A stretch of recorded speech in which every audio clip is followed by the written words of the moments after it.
and make sure that they are the right tenants. So in them making sure that they are the right tenants, already that means in terms of him getting stressed, it decreases that stress.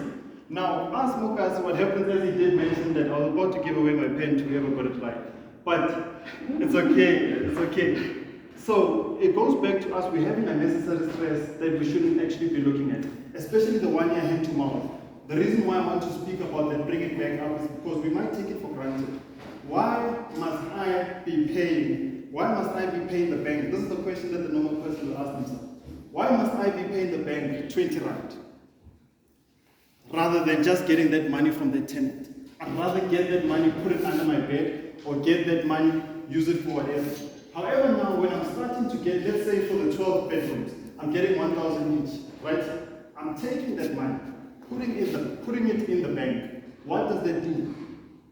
It actually shows the bank that there's a business behind it. Yeah. We can actually go deeper into this. If I'm not moving it via personal and it's actually getting into my business account, what does that do for my business? I'm actually getting track record. So that ultimately I can get what? Access to apply for funds.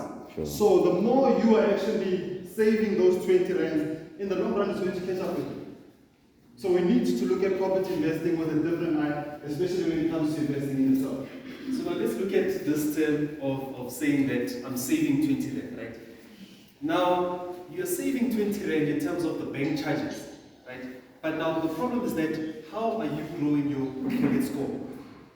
Right? Because now remember, if the bank, we all have, this is what we're speaking with Neo coming here, that we all have a credit check, right? If I was to go to Neo and say that, Neo, can you please borrow me 100,000, right? Okay, let's just put it to you guys.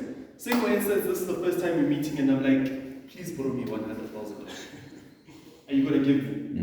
Why would you give me? Trust. Number one, you don't know me. Number two, you have trust that if I give this guy, will he run away with my money? Right? That's the same concept that the bank is also using. So you have your own way of actually checking if someone, you really trust that person, right? So now say for instance, let's change this thing around, right?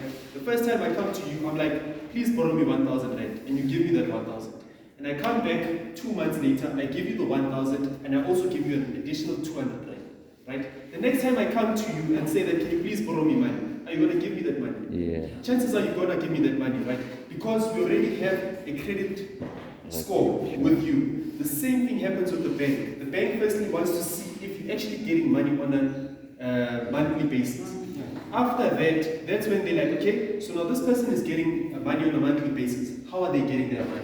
So now the thing about banks is that you can't get money and say that, no, I'm getting money. You need to have something to show that you're actually getting money. So it might be maybe a lease agreement, or it might be a pay slip that you might use to actually get that particular loan. So now the problem becomes that if you're just saying that, no, I'm saving this 20 rands, I'm saving this 20 rands. If you're looking at someone who's saying that, okay, it's fine, I'll pay the 20 rand, however, after a year, I can go back to the bank and be like, Mr. Bank, can you please just check throughout the year? I've been having so much coming into my bank, and now how about you actually borrow me money? In that way, the bank is able to say that, okay, I've looked at your